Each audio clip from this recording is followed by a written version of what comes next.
Radioactive teeth, the crime-solving silver lining of nuclear annihilation.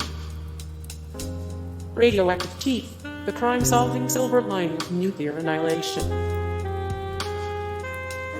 A blood transfusion murdered almost completely Roman 14's doctor away from good. Jailhouse playing card decorated with fugitives leads to tips.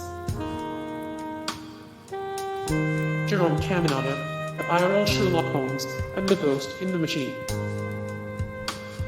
Jerome Caminada, the IRL Sherlock Holmes, and the ghost in the machine. The gang murderer who literally painted his crime on his body.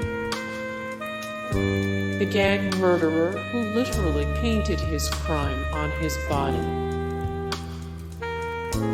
The encrypted letter that solved a 526-year-old mystery. Son of Sam, the complex mystery solved by a run-of-the-mill parking ticket. Serial killer David Berkowitz eluded capture for over a year, perplexing investigators and the public alike with the bizarre, enigmatic, and deranged letters he sent to New York City newspapers. The way the Brooklyn madman was eventually apprehended, however, was so simple that it was ingenious in itself. The tip that finally cracked the case came from a woman who happened to be walking her dog on the night of Berkowitz's final killing. She encountered a young man who walked strange, like a cat, and who leered ominously into her face as he passed. A few minutes later, woman heard shots and a car horn go off.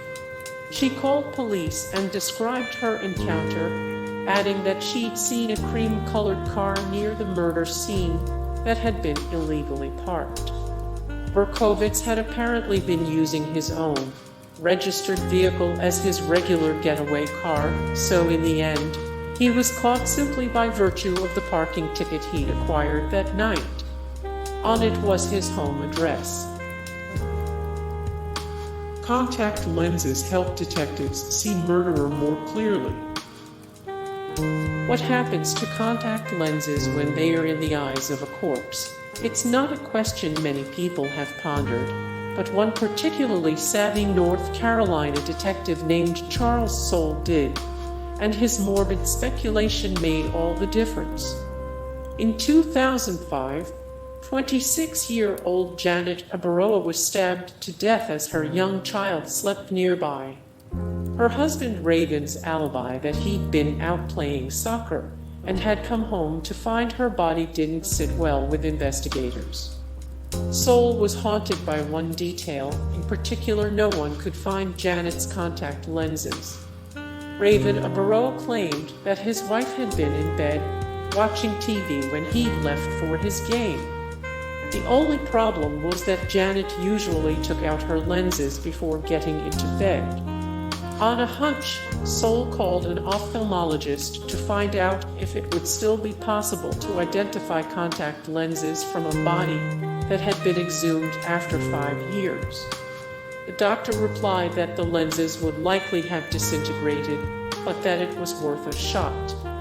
Abaroa's body was recovered, and though her lenses had indeed all but disintegrated, remnants of them were still there, which proved that she hadn't removed them before bed after all. Prosecutors began to build on the hypothesis that she had already been dead by the time her husband left for the evening. Abaroa pleaded guilty to manslaughter in 2014, though he continues to maintain that he didn't kill his wife. Hey guys, thank you so much for the support and likes and comments down below, and also thank you so much for watching, and I look forward to see you in the next video. Then take care, bye.